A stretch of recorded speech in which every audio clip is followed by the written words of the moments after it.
So with limited further ado, we're going to go into the first session of the day, which stars me. Actually, it doesn't star me at all, but I'm speaking to some work that's been done over a period of a number of months by a group of your colleagues who volunteered their services, hard work, brains, and hearts, to some difficult and also thrilling discussions and a really important piece of work. So here we go, session number 1, developing a new IDEA, an Inclusion, Diversity, Equity, and Accessibility Manifesto for Canadian Orchestras. So the structure of the presentation is, I'm going to tell you a little bit about where this came from. I'm going to acknowledge the people who were involved in the process. I'm going to talk about the process itself. The heart of the matter is the product, the draft manifesto that we would like to present to you today. And I'd also like to present the next steps with a couple of requests specifically for you and also to your colleagues who are not here today. So we'll be working on a couple of things. We need your help with the next steps with this manifesto. Where did it come from? Some of you will recall, who here was in Kitchener last year on the final day of the program? So you'll recall that we had a couple of fabulous workshops on the final Saturday of the workshop with Ella Cooper and Michel de Cotigny, exploring different aspects of our own approaches to diversity and accessibility at our orchestras. Following that, we had kind of a wrap-up feedback discussion hosted by David Parsons of the Ontario Arts Council. One of the requests that came forward was that Orchestras Canada work with people from orchestras across the country to put together sort of a manifesto for Canadian orchestras who are interested in extending their work in this area. Yes, to be absolutely blunt, it was a response to messaging that we were picking up from the Canada Council for the Arts and other funders, but quite frankly, it really had more to do with orchestras already doing work in these areas, orchestras who were looking to get started, who were looking for a framework to work with. So yes, sensitivity to what the funders might be looking for was part of it, but it actually had to do with aspirations of orchestras looking to engage more effectively, more appropriately, more sensitively with their own communities. The people who were involved in this, and they were all volunteers, and they were phenomenal. So I'd like to acknowledge Olga Mikhailuk, who Artistic Administrator of the Kitchener-Waterloo Symphony, Mako Taylor, Personnel Manager, National Arts Centre Orchestra, Vicki Young, Managing Director, Manitoba Chamber Orchestra. And yes, at the Orchestras Canada office, the work was supported by me, and for a couple of glorious months, one of our summer students, a Trent student at the time, Natalie Poprowski-Rubianis. Process, 9 committee meetings between July 2016 and March 2017, lots of reading. I will say that I took this quite personally and turned it into a focus for my own professional development. So I was able to participate in training sessions with the Canadian Centre for Diversity and Inclusion, the Sphinx Conference, the Kairos Blanket Exercise, an online program on Indigenous protocols, a number of other things. You know, there's been a lot of hoopla about 2017 and Canada's sesquicentennial. I realized that I did not know where I lived in a very deep way. I had not really understood a whole lot about Canada before first contact with settlers, and to better understand where I was. This has also been a very personal part of my own journey in this last year, and I hope I've been able to bring some of what I've learned to the work that we've done together. Lots of drafts of the document, and I tell you, editing by committee, it's fantastic. We also submitted this, and with a lot of vulnerability and humility, for external reviews. So it was looked at by a couple of boards of directors of orchestras. We shared it with people who are prominent advocates in the inclusion, diversity, equity, and accessibility communities. We are continuing to do that work. Choice of words, careful thought about when we're talking about we and our, who the heck are we talking about? Things like that continue to, I think will continue to inform our thinking moving forward as we peel away the layers of this particular onion. But I want to thank those people for the work that they did on our behalf. The draft manifesto is really in 4 parts: commitments, acknowledgements, definitions, and actions. Commitments. So this is funny. I think, how many of you work for the insert name of orchestra? Well, okay, you all do. But we wanted to start out with a strong statement from insert name of orchestra that the orchestra is committed to inclusion, diversity, equity, and accessibility. Because we care about the vitality of our art form, we seek to better understand, reflect, engage, and celebrate our diverse community. The acknowledgements have been particularly challenging for us to work on, but we want, we're putting it out there. We acknowledge that Canadian orchestras benefit from supportive public policy and community investment, and we acknowledge our responsibility to Western classical music traditions, to music of other cultures, and to the development of music inspired by the diversity of the people of Canada. We now get into definitions. Inclusion, the commitment to ensure active engagement of all people and the removal or mitigation of barriers to that engagement.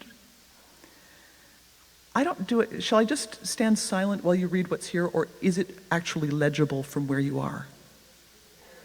Okay. Diversity we defined as the representation of all people, including but not limited to Indigenous peoples, people of varied gender identities, gender expressions, and sexual orientation, ethno-culturally diverse groups, people with disabilities, including physical, mental health, sensory, learning, and/or chronic health disabilities, diverse language communities, people of various ages, people of varied socioeconomic status, and people living in urban, suburban, rural, and remote communities. We feel we really tried hard to reflect the breadth of the experience on this land and of orchestra's efforts to engage with the people who are around them. Equity, access to opportunities for all individuals. Accessibility, the ability for all individuals to access, connect to, be aware of, and benefit from a system or an organization. We now move into the work part. In terms of general practices, we are supportive partners, developing mutually beneficial artistic and community collaborations with individuals and groups with diverse perspectives. We engage in ongoing internal training and education to strengthen our work in inclusion, diversity, equity, and accessibility. We are familiar with funders' requirements and legislation governing inclusion, diversity, equity, and accessibility, and seek to meet or exceed those standards. Big one here, leadership. The leadership of our organization champions the commitment to inclusion, diversity, equity, and accessibility. So it's not an office down the hall that does this work. It is the leadership that articulates continually and on an ongoing basis that this is important work to the life of the organization. Artistic programming, absolutely at the core of what symphony orchestras, chamber orchestras do. Our artistic programming reflects our commitment to inclusion, diversity, equity, and accessibility. Talent development. We acknowledge and articulate our role in developing future generations of orchestral musicians, conductors, and composers, and we help address inequalities of access to training and development opportunities on our own or with partners. So every orchestra has the opportunity to do this in its own way, based on its resources and what's going on around it in the community, but to acknowledge that as the recipients of training pathways, pipelines, we have a role to play in partnering, opening up opportunities with the resources that we do have access to. Recruitment, and you'll see that this is quite broad-reaching. We consider tactical, strategic, and systemic factors as we recruit, retain, develop, and promote diverse artists, orchestra and administrative personnel, board members, and volunteers. Audiences. We gather and use comprehensive, current information about demographics and trends in the communities we serve, even if demographics are dead. Recognizing that everyone has the right to participate freely in the cultural life of the community, and I want to say this is taken directly from United Nations Declaration on the Rights of the Person, that opening clause of this sentence. We identify and work to mitigate factors that impede access to involvement in classical and/or orchestral music. We'll sit there for a moment.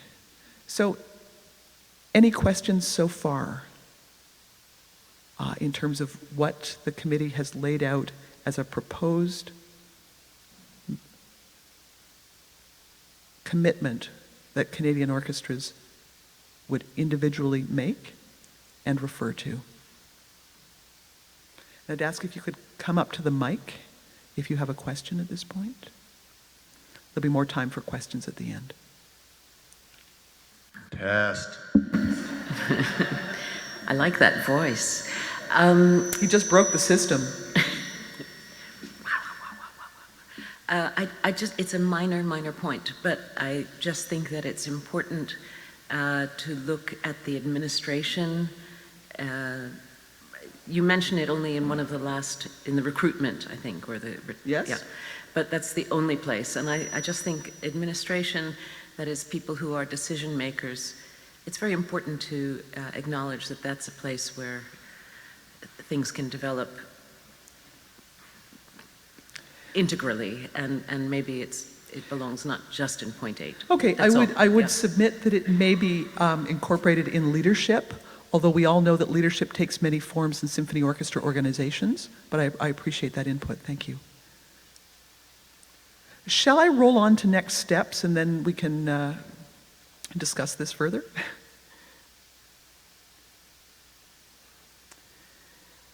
So here's where I need help. I've identified in red where I and the committee that I've been working with are asking for big help from you. First of all, as has become abundantly plain over the last number of days, how do I put this? I am not fluently bilingual. I do my best. I'm hoping that I can solicit the support and the help of a couple of people from our Francophone membership who would be willing to work with us on a refined translation. We work with translators all the time. I assume you would have figured that out. But what I would really like to do is to be able to have people who are working with these issues on a daily basis and consider themselves to be able and willing to look at the English text and also look at the translation and fine-tune it. Yeah. I love you. I love all of you. Okay, so we're back to group editing. But that will be of enormous assistance because, as you can tell, words are tremendously important. They can be blunt objects or they can be objects that get to the point and say things elegantly and in a way that inspires. We need that help from you, and I'm very grateful to those of you who've just raised your hands. You're going to have to tell me again because Steve organized the light so that it's shining directly in my eyes. Come talk to me after when I've calmed down, and I will be very grateful to you. Thank you for that. So our next thing is on June 5th, the same day as the Canada Council portal opens, we will be circulating the draft manifesto in both languages. So that will be going out to the community of associate and member orchestras of Orchestras Canada for feedback. We then ask, carefully timed, to follow the deadlines for both the catalyst organizations and the institutions in the Canada Council Sustain and Engage program. July 31st falls well after both of those deadlines. So we'd say, please, by July 31st, get us your feedback, collective, and let us take a couple of weeks after that to rewrite. We would then recirculate the final version of the manifesto in both languages by the 31st of August, and would ask that you start in the fall of 2017 submitting it, discussing it with your players committee, with your board of directors, with your staff team, with your artistic director, with anyone you think in your organization has a role to play in decision making, has a role to play in engaging effectively with the community. And we ask that your organization, your orchestra's name here, adopt the manifesto. We will be keeping track. This is one of the ways in which we are measuring the impact of our work in our strategic plan. So we'll be coming after you to get feedback on how it's going. We'll be coming after you to get feedback on where the tough things are and who's signed on, having acknowledged that this speaks to the work that they most want to do. I will also say that in Orchestras Canada's own strategic plan, maybe that's the next slide, let's have a look. Ta-da! Okay, next steps, longer term. We see that our role has a lot to do with strategic alignment, and I say that because we're fine-tuning a new strategic plan right now. There are a number of layers of implication for OC's role in this work that affect our governance, our staffing, our programming, our global thinking, that we have to also change. We'll be watching the sector very closely. We'll be talking to you. We also think we have a role to play in supporting your own journeys towards being more inclusive, diverse, equitable, and accessible organizations. And we also have to model an openness to change. Your role, participation, discussion, action, and openness to change.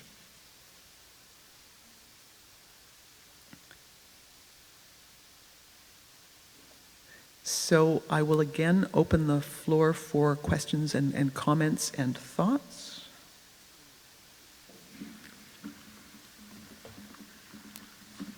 Hi, Katherine.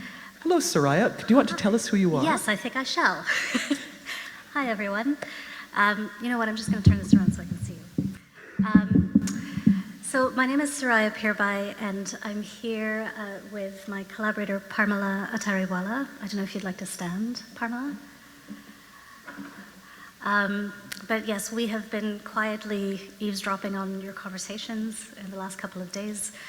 I apologize if we've seemed a little bit like strangers, but we are here as consultants for Orchestras Canada, and we will be working with the organization for the next year to talk about questions of really just trying to figure out how to hold this conversation as a moving, living thing and not just like a thing that we plunk in, but just figure out how does it actually move through organizations and a culture? Like, what does it start to affect? Where are there points of resistance? Where are there questions? Where is there curiosity? Like, just trying to figure out, like, trying to map the sensibility of it as it goes through. So you will probably hear from us, I would think, a good bit in the next year as part of this process. And now I'm going to turn back around. But I just thought I would say, Katherine, that it seems to me like you've done this really rich work, and you've come to a particular place of a commitment and like a very clear action. And at the same time, it is a catalyst, like it's starting something that I think there's a certain openness about like, what is it going to do? So I guess one of the things that I would suggest is, can the manifesto somehow incorporate a language around learning, reevaluating, like coming back? Because I think one of the things that I'm very conscious of as an equity advocate is like to try to really understand, like we have tended in the last 10 years, I think, to talk about equity as somehow homogenous, like a thing that we all need to do as a sector or as a society. But in fact, like the questions and challenges of it are very specific to each discipline, each culture. And so just to somehow acknowledge in the manifesto that we'll respond to that and that we can come back to it and change it. Like, we can I love revisit it. that. That's wonderful input. Thank you, Soraya. Andrew.